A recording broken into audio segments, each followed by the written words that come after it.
Grandes vitórias ficaram marcadas na história e eternizaram momentos. Diante de desafios que pareciam impossíveis, homens e mulheres receberam honrarias como reconhecimento por sua força e por sua determinação. Mas as maiores conquistas não são medidas por medalhas, por troféus. Elas nascem da fé, da perseverança, da entrega e da coragem de confiar em Deus diante dos obstáculos humanamente intransponíveis. Nossas verdadeiras vitórias são frutos da vitória daquele que venceu na cruz. Porque em Cristo somos mais que vencedores.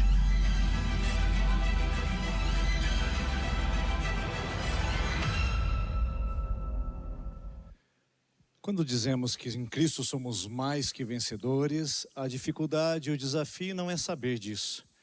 A dificuldade e o desafio é praticar, é tomar essa posição. Porque isso é totalmente contrassensual para nós, não é verdade? Vivemos numa sociedade e num mundo que para sermos mais do que vencedores, antes a gente precisa provar. Vivemos numa sociedade e num mundo que para sermos mais que vencedores, precisamos merecer. Alguma questão concreta, tangível, deve acompanhar a palavra "eu sou um vencedor". Porque se você não tiver do que se orgulhar, e se você não tiver do que se garantir, como pode ser você um vencedor? O problema é que no reino de Deus isso é totalmente antagônico. Na verdade, no reino de Deus você nem precisa vencer para saber quem você é. Na verdade, você precisa saber quem é para se tornar mais do que vencedor. E esse é o fio condutor que vai conduzir a nossa conversa durante toda essa noite, enquanto aqui estivermos falando sobre um movimento de sermos mais do que vencedores, enquanto posição e não apenas informação. E eu vou começar contando uma história que aconteceu comigo há um bom tempo atrás. Quando eu tinha 15 anos de idade, eu estava num time de futebol aqui no interior do Paraná, com o sonho de todo adolescente, no final da década de 90, de ser o próximo craque da seleção brasileira. E eu estava me recuperando de uma cirurgia que eu havia feito há alguns meses, que quase me levou ao óbito. Numa trombada com um dos goleiros, eu tive uma hemorragia interna que esteve na minha cavidade abdominal e que realmente exigiu um grande procedimento cirúrgico e uma recuperação, um tempo muito extenuante. E para um adolescente de 15 anos, você sabe o que significa tempo para ele. Eu me esforcei e tentei recuperar os treinos o quanto antes e retomar as minhas atividades. Até porque eu sabia que o nosso time tinha uma viagem agendada para ali 6 meses depois da minha cirurgia, onde nós estaríamos indo para Londres, na Inglaterra, participar de um campeonato internacional. Sonho de 15 anos, de origem humilde e simples, vindo do interior do estado de São Paulo, a possibilidade de carimbar o passaporte num país estrangeiro era um grande sonho também. E me esforcei. Era o primeiro a chegar no treino e o último a sair. Eu lembro que enquanto os colegas estavam no vestiário se trocando e tomando seus banhos, eu ainda estava no campo fazendo as últimas corridas para que eu pudesse me recuperar, porque eu sabia que o tempo jogava contra mim. E fazia isso com muita dedicação, até que chegou o grande e o dia especial da convocação. Na saída da nossa república, que dava de frente com uma rua no interior aqui do Paraná, da cidade de Bandeirantes, eu vi a lista tão linda e tão maravilhosa colocada na parede. Eu sabia que eu não estaria entre os primeiros, porque a minha condição física ainda não era excelente, mas tinha me esforçado o suficiente para entrar nela. Então eu comecei a passar os nomes, um por um, linha por linha. Quando eu cheguei ao último nome, eu percebi que o meu nome não estava lá. O meu nome não estava na lista, não estava naquele mural. E diante daquilo, eu não chorei, eu não esbravejei, mas eu fiz um pacto comigo mesmo. Eu nunca mais ia permitir que meu nome ficasse fora de qualquer lista. Eu nunca mais permitiria que eu me sentisse novamente desqualificado, inapropriado e não suficiente. Só que essa maior dor gravou no meu coração o contraditório. Porque ao evitar não estar entre as pessoas da lista, ou melhor, ao buscar isso a todo custo, eu comecei a me tornar meu pior algoz. Comecei a lutar de uma maneira frenética, me esgotar nisso, sempre chegando primeiro, sempre num nível de competitividade, expondo o meu coração a uma competição cada vez mais extenuante e dilacerante da minha alma. Até descobrir, aos 17 anos de idade, de que não era aquela lista que me definia, Aos 17 anos de idade, diante da palavra de Deus e diante do conhecimento de Jesus, eu descobri que não era aquela lista que me direcionava, que na verdade a minha frustração é porque eu tinha procurado o meu nome na lista errada. Eu não sei se você já passou por isso ou se tem passado, mas provavelmente você sabe qual é a dor de não estar na lista. Você sabe qual é o sofrimento de você não ser contabilizado naquele mural, não é verdade? Tá bom, você não jogou futebol, você não estava na lista de 18 jogadores adolescentes com um sonho no coração, mas você sabe o que é não estar na lista do seu marido, quando ele te trocou para assumir um outro relacionamento. Ficar de fora da lista é doloroso demais, porque você começa a dizer: desqualificada. Quando você foi demitido daquele trabalho onde o seu patrão disse que tinha outros planos para a empresa e não incluía você, você colocou à frente do seu nome inapropriado, incapaz. Quando você foi rejeitado pelos seus pais e não teve a oportunidade de conhecer o seu pai biológico, você gravou na sua alma: desqualificado. Quando você viu seus filhos entrarem para a rebeldia e questionar a sua própria criação e a capacidade de ser pai e mãe, você colocou na frente do seu nome a mesma marca que um adolescente de 15 anos colocou quando viu aquela lista: desqualificado.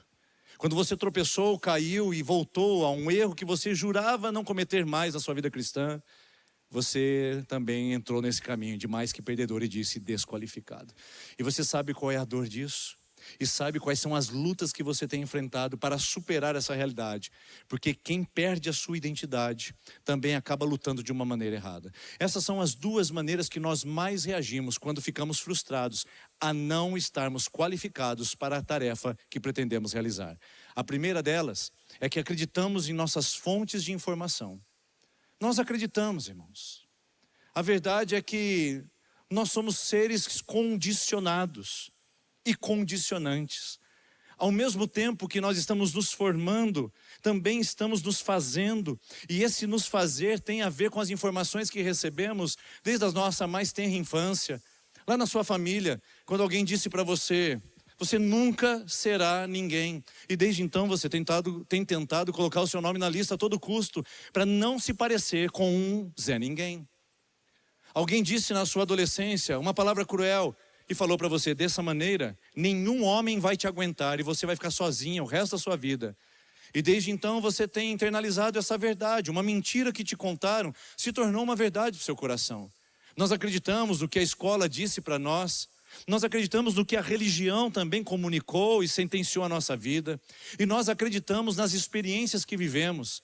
As dores, os sofrimentos, as angústias que trouxeram para nós um estigma e disseram: desqualificado, incapaz, impróprio, improvável. São palavras que você sabe muito bem em que terreno estamos pisando e do que estamos falando. Nós acreditamos.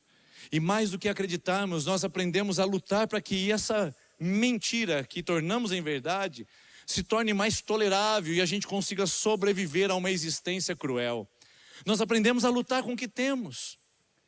Lutamos com as armas que possuímos, diante do inimigo que enxergamos, da maneira que a gente sabe. Então a gente corre mais, a gente produz mais, a gente trabalha mais. A gente quer dizer que aquela lista está errada e o meu nome deveria estar lá. A gente quer dizer que o nosso mérito deve ser considerado e que está todo mundo conspirando contra a nossa felicidade. Nós queremos lutar e provar de que nós merecemos e que somos suficientes. O problema está aqui. Com uma identidade deformada, sem saber quem eu sou, provavelmente eu vou lutar a guerra errada e ainda pior, com as armas erradas. O resultado disso? Catástrofe, esgotamento, exaustão. E talvez sejam palavras que você sabe, que você está vivendo exatamente agora. Primeiro, porque você já não se enxerga e não se vê. Segundo, porque as lutas se tornaram cruéis demais. Qual é o recurso para isso? Qual é o caminho viável para isso? Nós precisamos entender que quem sabe quem é, já começa em vantagem. Saber quem você é e de que a sua identidade não é formatada pela sua conquista, pelo que você fez, que a sua história não é redimida pelas suas obras-primas de existência, já é uma grande vantagem. E para que você não se sinta deslocado aqui essa noite, e para que eu não me sinta desconfortável com a história que eu acabei de contar de alguém que sempre procurou colocar seu nome na lista, eu quero trazer um outro personagem para nos inspirar essa conversa. O nome dele, Gideão.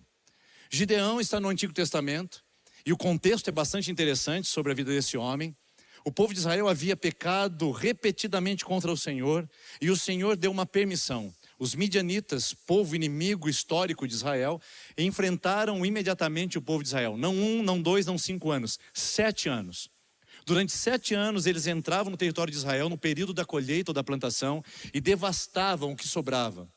As pessoas começaram a se empobrecer e entrar num estágio de calamidade violenta.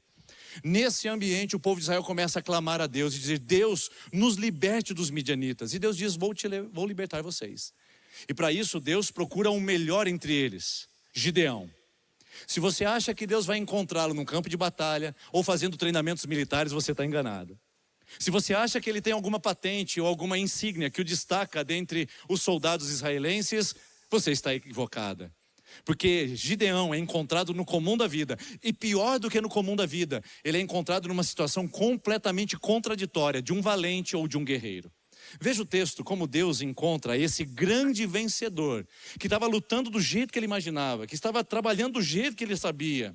Aliás, lembre-se, essa mensagem toda tem 2 partes. A parte que nós lutamos como sabemos e muitas vezes lutamos errado, e a nossa identidade deformada que precisa ser restaurada.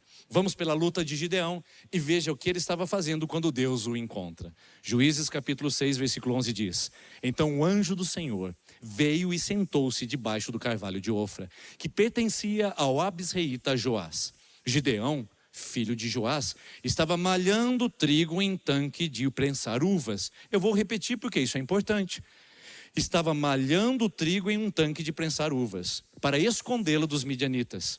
Então o anjo do Senhor apareceu a Gideão e lhe disse: O Senhor está com você, poderoso guerreiro. Bom, existe um comentarista e um estudioso chamado Daniel Brooks, e ele escreveu no comentário de Juízes o seguinte: quando Deus chama Gideão de poderoso guerreiro, ele não estava comprovando as atividades desse homem, não estava fazendo uma descrição de quem ele era, estava fazendo uma declaração de quem ele era. Você é poderoso guerreiro, apesar de estar covardado, intimidado, apesar de estar malhando trigo no lugar de prensar uvas. Você é poderoso guerreiro. A palavra hebraica é Gibon Ha'il, significa nada mais, nada menos do que homem de valor. Valor do quê? O que ele tinha provado até aqui? Quais as conquistas de Gideão? Quais são os seus currículos? Você pode apresentar pelo menos uma batalha que você tenha lutado e saído vencedor? Nenhuma. Silêncio total. É um homem comum. Um homem que está tentando sobreviver à vida. Um homem que está lutando do jeito que ele aprendeu a lutar. Diante de 7 anos de invasões de inimigos, ele aprendeu a proteger a sua própria despensa. Ele fazia a sua própria conserva. E lá ele tentava sobreviver ao próximo dia, dando um fôlego de existência. Um homem que aprendeu a mediocrizar a sua história a partir do cenário que ele vivia, lutando da maneira como lhe cabia. E Deus olha para aquele homem malhando o trigo no lagar, num lugar de total mediocridade, e diz: você é um homem de valor. É óbvio que ele olha para um lado, olha para o outro e diz: quem? Eu? Exatamente você, Gideão. Homem de valor, valente guerreiro, poderoso general. Gideão não é esse homem ali enquanto isso. Há uma discrepância entre quem Deus diz que Gideão é e entre o que ele está fazendo. Por quê? Porque a sua deformidade identitária está acontecendo naquele lugar. Por isso que ele desdenha, por isso que ele desvia a conversa e dissimula. Gideão está fazendo uma atitude totalmente contraditória, malhando trigo no lagar. Sabe o que isso significa? Vamos lá. Lagar, lugar de prensa de uvas, era um sulco na terra onde uma pedra ou uma rocha grandiosa ficava rodando em cima das uvas para extrair o suco dela.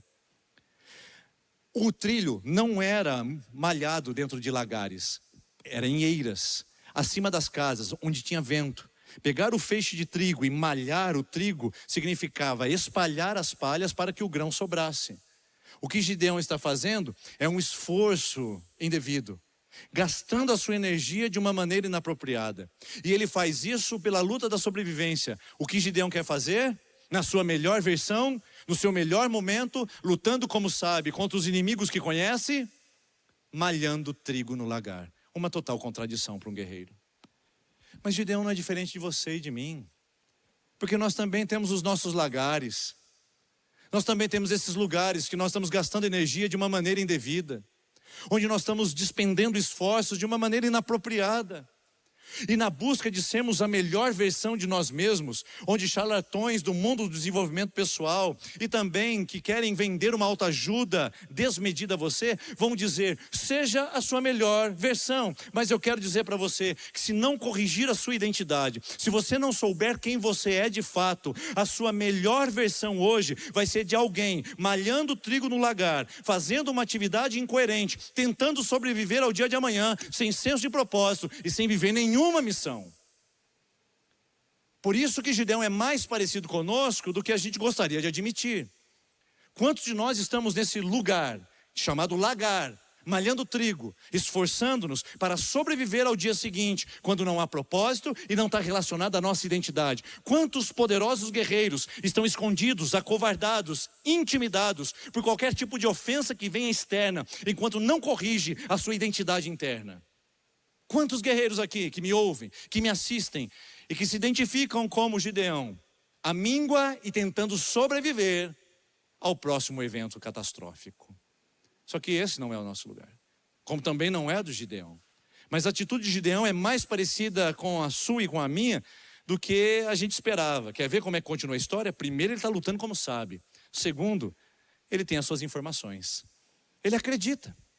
E veja bem a palavra acreditar. João capítulo 8, versículo 44 diz que o diabo é o pai da mentira.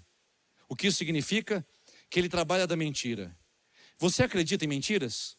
Não. Mas você acredita em mentiras que foram contadas, contadas, contadas e repetidas até que se tornaram uma verdade. Então o pai da mentira trabalha para que se transforme em nossa vida uma verdade contada, repetidamente. E agora nós acreditamos, Gideão é vítima disso como você e como eu. Olha só como ele responde ao chamado de Gibon Rail, valente e poderoso guerreiro. Ele responde desse jeito: ah, Senhor, isso é desdém, isso é negligência. Se o Senhor está conosco, por que aconteceu tudo isso? Onde estão todas as maravilhas que os nossos pais nos contavam quando diziam, não foi o Senhor que nos tirou do Egito? Agora, porém, o Senhor nos abandonou e nos entregou nas mãos de Midian. Eu pergunto para você, de onde veio essa informação de Gideão? De Israel. O povo contou que Deus havia desamparado. O povo disse que Deus não estava presente. O povo reproduziu uma história de rejeição do próprio Deus com Israel. E ele era vítima dessa realidade. Então ele olha para Deus e declara, ah, Senhor, isso não é verdade. Nós não poderemos vencer porque o Senhor já nos abandonou. Eu pergunto, de onde vem a sua fonte de informação sobre quem Deus é e o que Ele faz na sua vida? Quem te contou a história que você acredita? Você já parou para refletir e já pensar sobre ela? A história que você reconta e as narrativas que você absorveu? Porque pode ser que seja como Gideão. Ah, Senhor, esse ventre estéril? Ah, Senhor, essa empresa falida? Ah, Senhor, se o Senhor fosse comigo, a minha esposa não tinha me deixado. Ah, Senhor, diante agora, com 47 anos de idade, numa transição de carreira, porque eu vou ter que fechar minha empresa? Ah, Senhor, isso não é Deus. Essa é a realidade de muitos de nós. Que diante do chamado de Deus e diante da nossa performance e mérito, nós não fazemos a concatenação das ideias e fazemos com que isso se torne um grande abismo ao ponto de a gente não relacionar a fidelidade de Deus com a nossa identidade. E lutamos de uma maneira, às vezes, desmedida e desproporcional.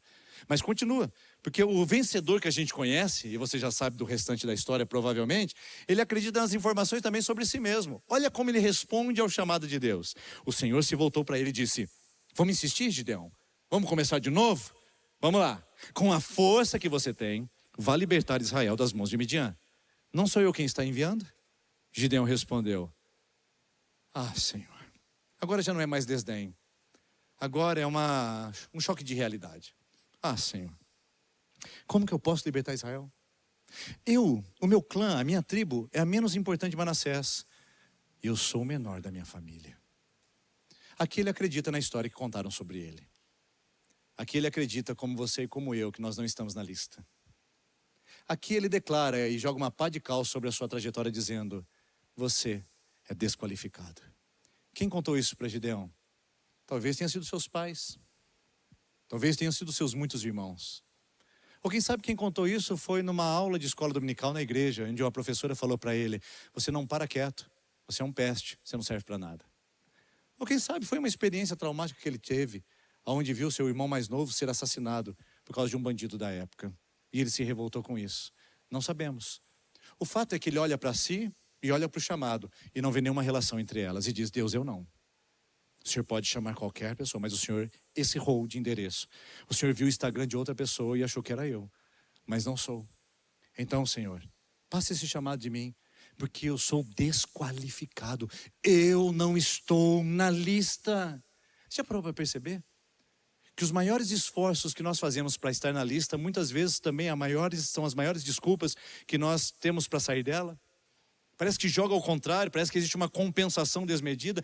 A verdade é que Gideão está nesse lugar dizendo: até poderia ser, mas não comigo. E como é que Deus trata pessoas dessa maneira? Como é que Deus trata Gideão? Bom, você entendeu, eu não estou falando mais de Gideão. Eu estou falando da Joana, do Marcos, da Fernanda, da Raquel, do Felipe. Eu estou falando do Denis. Como é que Deus trata gente assim, que luta como pode, às vezes gastando um esforço desmedido numa atividade inútil, e que tem uma identidade deformada sobre si mesmo a partir da lista que gostaria de estar? Como você acha que Deus trata pessoas assim? Ele trata insistindo com elas. E Ele insiste com você essa noite. Quando você ligou esse vídeo, Deus está insistindo com você mais uma vez. E então Deus insiste. O Senhor respondeu: eu sei que você acha que não é apropriado, eu sei que você acha que é desqualificado, mas eu estarei com você, e você derrotará os midianitas como se fossem um só homem. É isso, Gideão. Mas Senhor, é isso, Gideão. Mas o meu currículo é isso, Gideão. Mas eu ainda não provei, Gideão. Você não precisa vencer para saber que você é um valente guerreiro. Você só precisa saber quem você é, para você se comportar como tal, porque eu estou com você. Coloque o seu nome na frente dessa frase e entenda que você não precisa se provar mais. Você não precisa pegar o diploma e esfregar na cara do seu pai para dizer para ele que você chegou lá numa profissão que você nem gosta. Você não precisa mais buscar likes e aplausos ou visualizações na sua rede social para encontrar uma lista de pessoas que te amam, mas que nunca te aprovaram. Você não precisa mais correr atrás de status econômico, usar o seu recurso como fonte de segurança, onde você se pareça como um vencedor, como quem chegou lá. Você não precisa mais provar a sua empresa bem-sucedida, chegar com o carrão do ano à frente da casa do seu sogro, que disse que você nunca seria ninguém. Você não precisa vencer para ser mais que vencedor. Você só precisa saber quem você é em Cristo. É só isso que você precisa de informação. E é ali que Gideão está transitando, nesse território pantanoso, entre as lutas que ele empreende e a falta de identidade, onde Deus insiste: você é um homem de valor. E eu quero dizer para você aqui essa noite, você que chegou abandonada, você que entrou aqui rejeitado, você que foi negligenciado, você que foi excluído daquele grupo de WhatsApp de amigos, você que não passou no vestibular e não entrou na lista de aprovados, você que se sente inapropriada, incapaz ou desqualificado, você continua tendo valor diante de um Deus que diz quem você é, não pelo que você faz, não pelo que você tem, mas por quem você é. Muito antes de Gideão provar qualquer coisa, Deus já disse: homem de valor. E muito antes de você provar qualquer coisa, Deus diz para você: mulher de valor, homem de valor. É a sua posição que define quem você é, e não o seu fazer ou o seu conquistar. Nesse lugar, o Gideão recebe um chacoalhão e diz: tá bom, sigamos em frente então, Senhor. Se o Senhor me chamou, me permita então entender esse chamado. E Deus diz: tem uma coisa que você precisa fazer. E para recuperar a identidade e lutar a luta do jeito certo, você precisa primeiro recuperar a identidade no movimento de relação com quem você é. Vamos lá. Olha só o que acontece no versículo de número 25 do capítulo 6. Naquela noite que Gideão teve essa experiência com Deus, o Senhor lhe disse: separe o segundo novilho do rebanho do seu pai, aquele de 7 anos de idade. Despedace. A palavra literal é derrube. Derrube, grave bem essa palavra. Derrube o altar de Baal que pertence ao seu pai. E corte o poste de Azerá que está aos lados do altar. Depois faça um altar para o Senhor, o seu Deus, no topo desse lugar de refúgio. Ofereça o segundo novilho em holocausto com a madeira do poste de Azerá, que você irá cortar. O que Deus está pedindo isso para Gideão? O povo de Israel havia aprendido a cultuar outros deuses. Baal era uma entidade divina muito proveitosa para o povo de Israel, sabia disso? Por quê? Ele era o Deus da colheita, da fertilidade e da chuva. Qual era a principal míngua ou dificuldade do povo de Israel? Plantação. Então eles tinham o Baal como seguro de vida. Eles tinham Baal como plano B caso Deus falhasse. Todo o povo de Israel havia se comprometido com a idolatria, tendo um plano B diante das falhas constantes de um Deus que deixou de ser fiel com eles. Gideão era mais um entre eles. E a palavra Gideão, o nome dele, significa literalmente derrubador. Vou repetir para você. Gideão é uma palavra que significa literalmente derrubador. A gente não sai dando nomes como esse para os nossos filhos, não é verdade? Mas no Antigo Testamento, nome se relaciona a destino e propósito. Gideão foi chamado pelo seu nome para ser um derrubador. Derrubador do quê? De altares de Baal. O que Deus quer fazer com Gideão é o que Ele pretende fazer com você e comigo aqui essa noite. Alinhar quem você é. Não como te chamaram, não como seu passado te configurou, não como as suas experiências te formataram.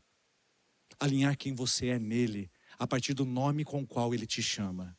Gideão é derrubador, e Deus diz, você vai precisar derrubar o altar de Baal. Há um trocadilho de palavras no hebraico aqui, que não está possível aos nossos olhos da linguagem ou da gramática portuguesa. Mas eu quero trazer isso a você para que você enxergue que Deus está pedindo um alinhamento. Tire os falsos deuses da sua rota, porque isso deforma a sua identidade. Quais são os Baals que você precisa derrubar? Quais são os falsos deuses que o seu coração fabricou? Quais são os deuses que você se apoia como garantia caso dê tudo errado? E se Deus falhar, eu tenho esse relacionamento. Se Deus falar, eu tenho essa poupança. Se Deus falhar, eu tenho esse recurso. Se Deus falhar, pelo menos eu tenho. E se Deus falhar? É assim que gente que crê em Deus deve se posicionar de fato? E se Deus estiver chamando você para alinhar a sua identidade naquilo que Ele é em você, e te chamou para derrubar os altares mentirosos, os falsos deuses, é um acerto de contas. É um chamado para você estar naquilo que Ele chamou você a viver.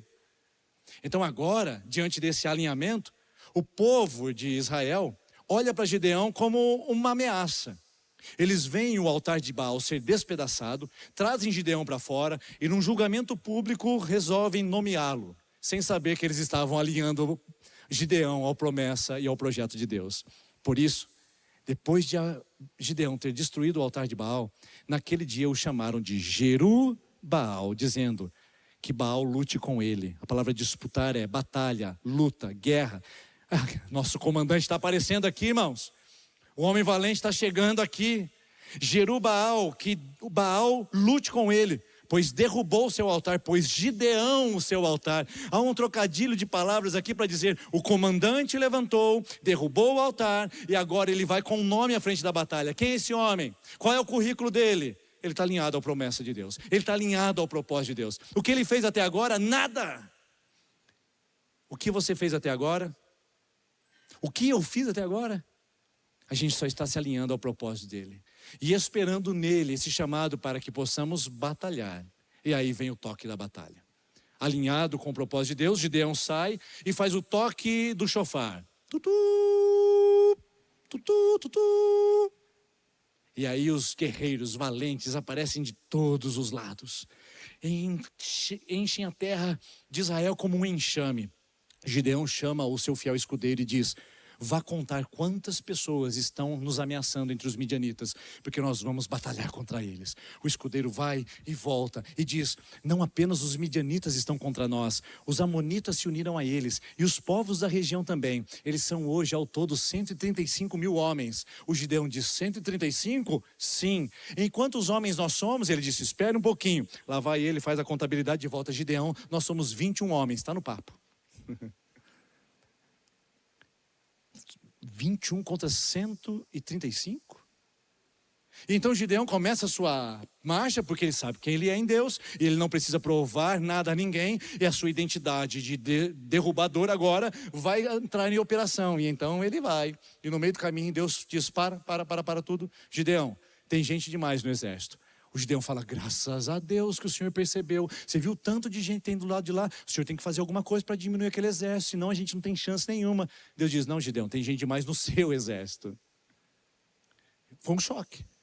Porque o jeito de lutar as guerras com Deus são contraditórias àquelas que nós aprendemos. Então Gideão se submete e Deus diz para ele, faça uma palavra com todas as pessoas e diga, a quem tiver com medo e acovardado pode ir embora para casa. Nesse discurso, irmãos, ele perdeu 10.000 pessoas. 10.000 foram embora para casa. Então ele continua a sua marcha corajosa agora com 11.000 frente a 135.000. Chegando um pouquinho mais adiante, Deus diz, para tudo. E diz para Gideão, Gideão, tem gente demais no exército, você não acha? O Gideão fala, Senhor, eu te disse lá atrás, tem gente demais do lado de lá, a gente não vai conseguir. Deus diz, não, tem gente demais com você. Vamos fazer o seguinte, tem um açude ali. Quando os seus soldados forem beber água, aqueles que abaixarem para beber água direto no açude, esse você vai tirar e vai mandar de volta para casa. E quem pegar a água com a mão e lamber a água como um bom combatente, esse vai ficar com você. Esses são os nossos oficiais de guerra. E Gideão fala, está feito. Ele vai até aquele lugar, observa e separa. Resultado você já sabe. Os que levantaram a água até a boca foram quantos? 300. Bom, 135.000 contra 300, é óbvio que está no papo. A verdade é que Deus está formatando um homem que está aprendendo agora quem é em Deus para depender em Deus e lutar as guerras da maneira de Deus. E se você acha que está ruim, eu posso dizer para você que vai piorar. Vai piorar porque Deus fala para Gideão, pegue vaso, pegue tochas e pegue trombetas. Senhor, peraí, está faltando alguma coisa aqui. Tochas, vasos e trombetas. E vá para a batalha. Porque é preciso confiar no método de batalha do Senhor. Então, veja só como acontece. Gideão divide em 3 capitanias de 100. E lá naquela colina, Gideão e os 100 homens que o acompanhavam chegaram aos postos avançados do acampamento, pouco depois da meia-noite. Assim que foram trocadas as sentinelas. Então tocaram suas trombetas e quebraram os cântaros que tinham nas mãos. As 3 companhias tocaram as trombetas e despedaçaram os cântaros, empunhando as tochas com a mão esquerda e as trombetas com a mão direita. Vou ler de novo. Empunhando as tochas com a mão esquerda e as trombetas com a mão direita. E gritaram, a espada pelo Senhor e por Gideão. Cada homem mantinha a sua posição ao redor do acampamento e todos os midianitas fugiam, correndo e gritando. E você sabe o restante da história. Gideão venceu 135.000 homens com 300 e por isso que ele está na nossa Bíblia, para inspirarmos-nos pela sua história. Só que aquele homem que começou com 21.000, que ficou com 11.000, que ficou com 300, agora tinha as armas de guerra em suas mãos e não apenas o exército. Perceba as armas de guerra. Quando eles estão prontos para atacar, eles dizem, a espada! Só que tem um fato aqui interessante que eu não tinha percebido ainda. Dá uma olhada ao que eles têm na mão esquerda. Trombeta, ou melhor, tochas. Na mão direita, trombeta. Vamos lá, irmãos? Vamos fazer uma matemática simples. Na mão esquerda eu tenho tocha. Na mão direita eu tenho trombeta. Onde está a espada? Onde está a espada?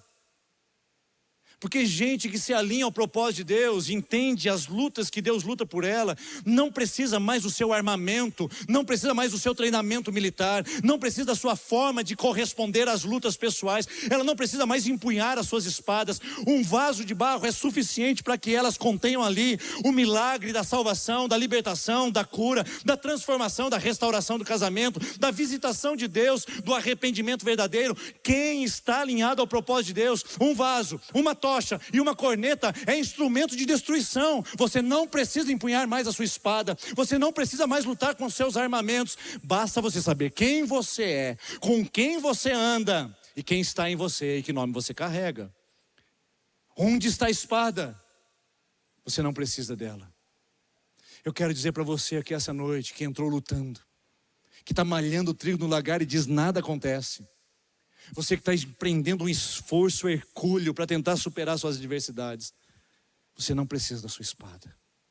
A sua espada é desnecessária para o que Deus quer fazer na sua história, na sua vida. Tochas, trombetas e cântaros são o suficiente para Deus dizer para você, a batalha é minha e a vitória tem que vir por minha causa, não pelo que você faz. Eu pergunto, depois de tudo isso, o que Gideão fez mesmo? Nada. Ele apenas descobriu quem era e o que Deus tinha chamado ele para fazer. Gideão não empunhou a espada. Gideão não foi contado entre aqueles que destruiu o exército com uma batalha sangrenta. Gideão não foi um estrategista militar. Gideão só foi alguém que sabia que carregava o nome de Deus. E esse nome era suficiente para que ele pudesse vencer as suas guerras. Um mais que vencedor não é aquele que faz, é aquele que depende, é aquele que anda segundo o propósito de Deus, e aquele que sabe quem é. Eu quero voltar à lista. O que eu descobri é que jovens de 15 anos têm uma tendência muito grande de se traumatizarem com algumas experiências. E descobri que aquele jovem de 15 anos tinha tendência de pensar que porque ele não cabia naquela lista, ele não cabia em mais nenhuma. Mas eu descobri que isso também pega adultos, também pega homens e mulheres, que acham que por não serem qualificados o suficientes, nunca o serão. Mas a verdade é que é só uma informação errada sobre quem você é. É só uma informação deformada da sua identidade. Quando você descobrir quem você é, em Cristo e na presença de Deus, mesmo que seja contraditório que você enxergue, ainda é o propósito de Deus estabelecido na sua vida. E sabe o que pode acontecer? Você pode ser muito beneficiado. E pode ser enriquecido com a graça de Deus de uma maneira que você não imaginava. E chegar a um nível de vida onde você vai entender que não é que o seu nome não está na lista. Você só estava procurando o lugar errado. Aliás, por falar em procurar e achar o seu nome na lista, eu não sei se você conhece a história de um homem chamado Russell Christoph. Ele era um professor da escola primária na Califórnia, no ano de 2002. Estava passando a sua compra como um homem simples ali naquele balcão, quando a caixa do supermercado olhou para ele e disse: eu quero um autógrafo do senhor depois da compra. Ele, assustado com aquela informação, diz: mas eu não sou famoso. Ela diz: sim, o senhor é. Não, mas eu não sou famoso. O senhor é sim, porque o senhor é muito parecido com aquele homem que está em todos os rótulos de um café que se é vendido aqui nos Estados Unidos. Desacreditado daquilo, a mulher é convencida de ir então e buscar na prateleira um Nescafé, onde a sua imagem de 16 anos antes, que fora tirada num ensaio fotográfico onde ele ganhou $250, estava sendo usado de uma maneira indevida. Durante 5 anos, de 1997 a 2002, a Nestlé usou a sua imagem nos Estados Unidos, no Kuwait, no Japão, na Coreia do Sul e em diversos países. Quando esse homem olha a sua imagem e descobre que ele é o homem da foto, ele vai atrás daquilo que seria direito. E 16 anos que se passaram entre a primeira foto e o seu momento atual, e 5 anos da sua imagem sendo mal utilizada, nós recebemos a informação de que ele ganhou $15 milhões de indenização. E chegou a lição que ele expressa a todo mundo: há uma grande vantagem em saber quem você é. Quanta coisa ele estava perdendo antes de descobrir que aquela imagem, naquele momento, era a sua própria imagem. Eu quero dizer para você, homem e mulher que está aqui nesse lugar, eu não sei quanto tempo se passou onde você não tem visto a sua imagem. Eu não sei quanto tempo decorreu desde que você deformou a sua identidade. Mas eu quero dizer que não é tarde demais. E você pode recuperá-la. E as bênçãos não vêm em milhões de dólares como veio para Russell Christoph. As bênçãos vêm com as bênçãos imensuráveis da glória de Cristo. Muito mais do que o ouro ou a prata podem comprar. A sua identidade nele. Quando você descobrir quem é em Cristo, as suas lutas serão aliviadas. Quando você descobrir quem é em Cristo, você irá para as batalhas sem precisar das suas espadas. Quando você descobrir quem você é em Cristo, você não precisará provar mais nada a ninguém e nem merecer estar na lista. Você sabe que já está na lista de qualquer forma. Porque Deus amou o mundo de tal maneira. Deus amou o mundo de tal maneira, você já foi amado, você já foi chamado, você já foi valorizado. A cruz do Calvário já te chamou para esse lugar. Se foi Cristo que te colocou lá, no lugar de autoridade, no lugar onde você vive a glória de Deus, não são pessoas que vão te tirar de lá. Se foi Cristo que te colocou assentado ao seu lado, na sua vida com Ele, não são as suas finanças fracassadas ou bem-sucedidas que vão te posicionar lá ou tirar. A verdade é uma só. Quando nós sabemos quem somos em Deus, nós podemos viver como mais que vencedores. Porque Efésios capítulo 2 diz quem é e quais são aqueles que venceram. São aqueles que ressuscitaram com Cristo e com Ele se assentaram nas regiões celestiais em Cristo Jesus, para mostrar nas eras do vir a incomparável riqueza da sua graça, demonstrada na sua bondade para conosco em Cristo Jesus. Incomparável riqueza, não são milhões de dólares, é incomparável riqueza. Você saber quem é, o que a cruz fez para você, ou por você, e onde ela te colocou. Ela te colocou com Cristo, em Cristo e por Cristo. E nesse lugar, em Cristo, todos nós somos mais que vencedores. Mulheres divorciadas mais que vencedoras, porque não foi o seu casamento ou o sucesso dele que colocou ela nessa posição. Homens falidos e mais que vencedores, porque não foi a sua empresa que o colocou naquele lugar de vitória. Gente em tratamento de saúde mais que vencedoras, porque não é a sua saúde que determina a grandeza da sua vitória. Gente desprezada, humilhada, rejeitada pelos pais, órfãos educados de casa em casa, gente que foi colocada como mais que vencedores em Cristo e não pelo lugar que elas chegaram hoje para se provar.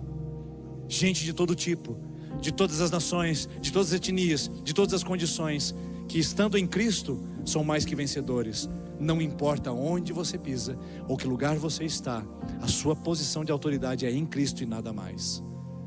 Então eu quero dizer para você: será que você também não está procurando seu nome na lista errada?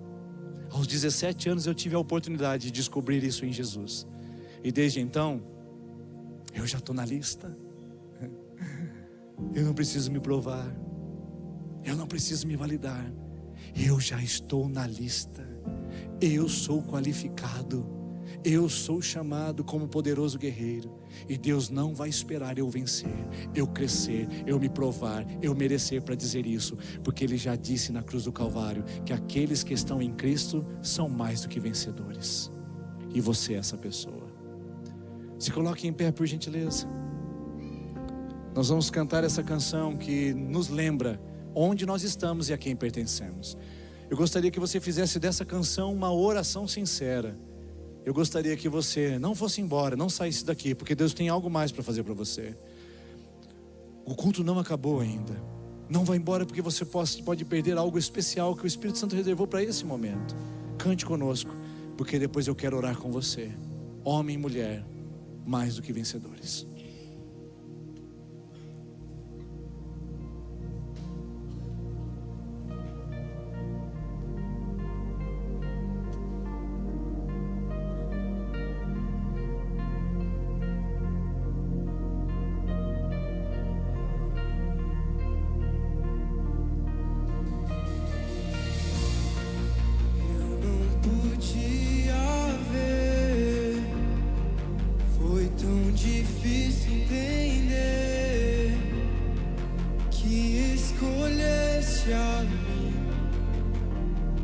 Ser vitorioso em ti, não é pelo que eu faço, nem pelo que eu mereço. Todo quebrado em mim transformou em glória. Pra sempre és vencedor. Caem aos seus pés, imbatível, nas batalhas venceu. Eu sou quem dizes que eu sou, e hoje eu posso estar sentado no mais alto lugar, imbatível, com aquele que tudo venceu.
Convido você a clamar em alta voz.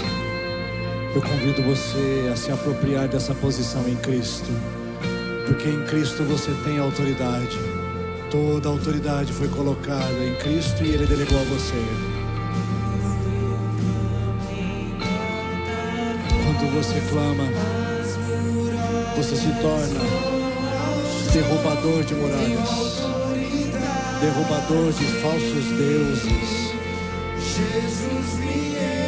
Jesus te entregou por Ele. Abra seus lábios, defenda seu território, lute as suas guerras na autoridade do nome de Jesus. O que acontece quando você clama? O que acontece quando você clama? As muralhas, quais são elas? Quais precisam cair essa noite? Na autoridade do nome todo-poderoso de Jesus. Abra seus lábios, abra sua boca e declare: a boca se abrirá e os milagres surgirão. Você tem autoridade por quem Ele é e por quem Ele te entregou isso em suas mãos. Para sempre és vencedor. Gigantes caem aos seus pés, imbatível. Das batalhas venceu. Eu sou quem dizes que eu sou. E hoje eu posso estar assentado no mais alto lugar, imbatível. Você está sentado nesse lugar. Não diga que não. Ninguém te tirou de lá. Ninguém pode te remover de lá.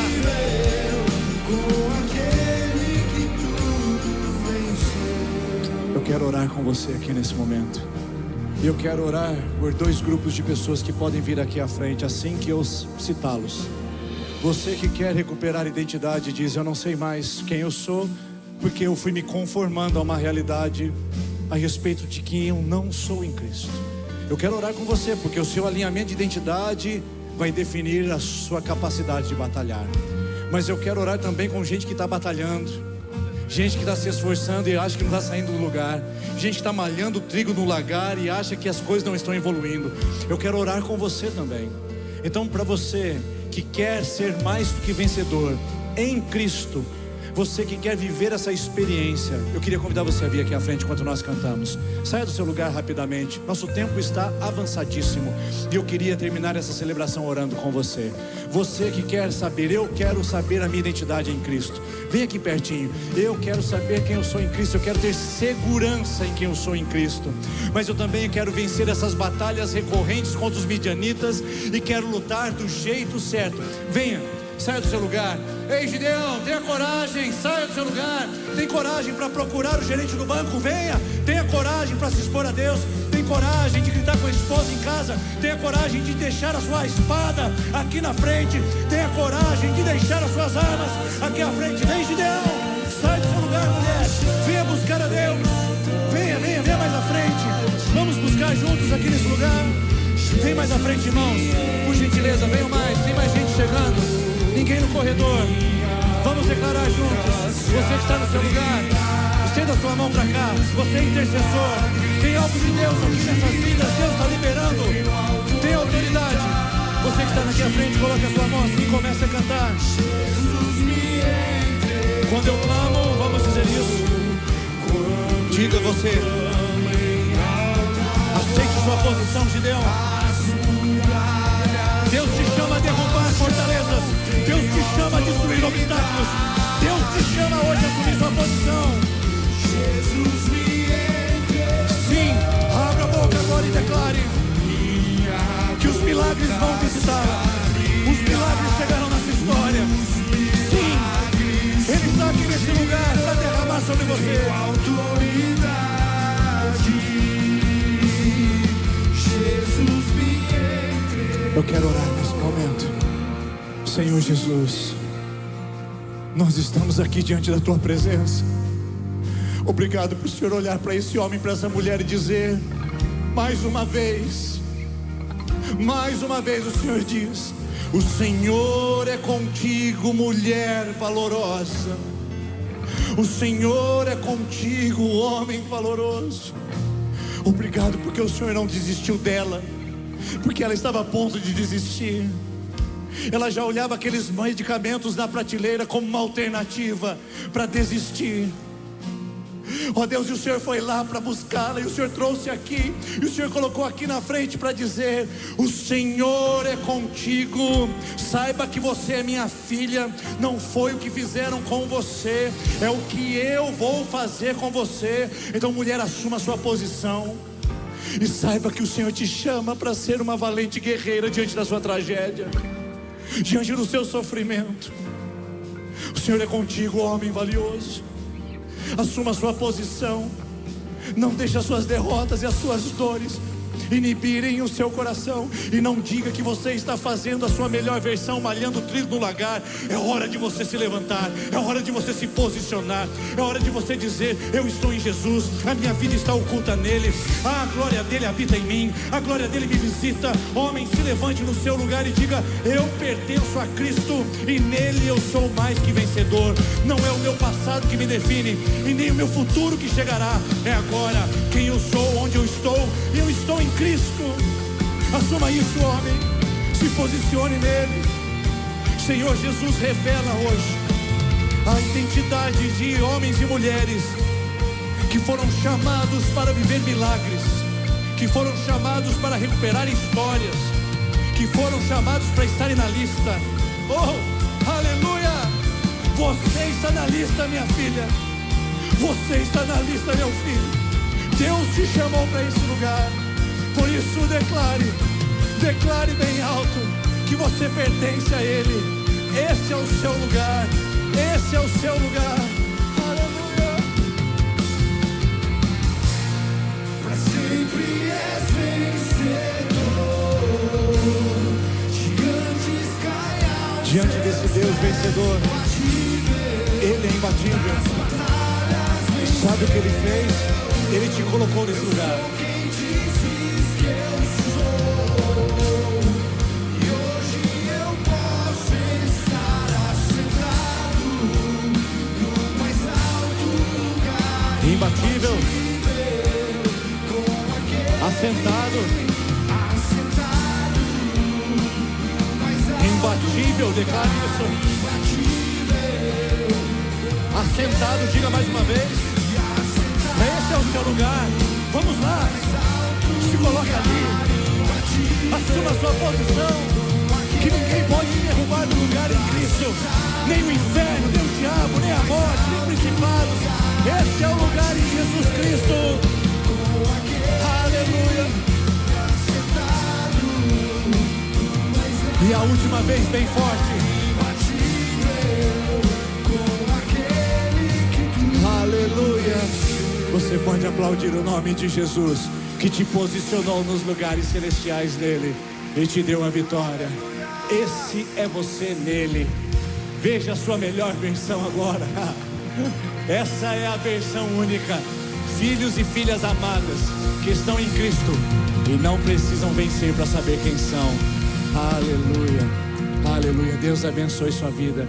Deus abençoe seu coração, e que seja mais do que informação, seja uma atitude. Abrace a pessoa que está perto de você. Abrace a pessoa vencedora. Isso, cumprimente quem ficou no lugar.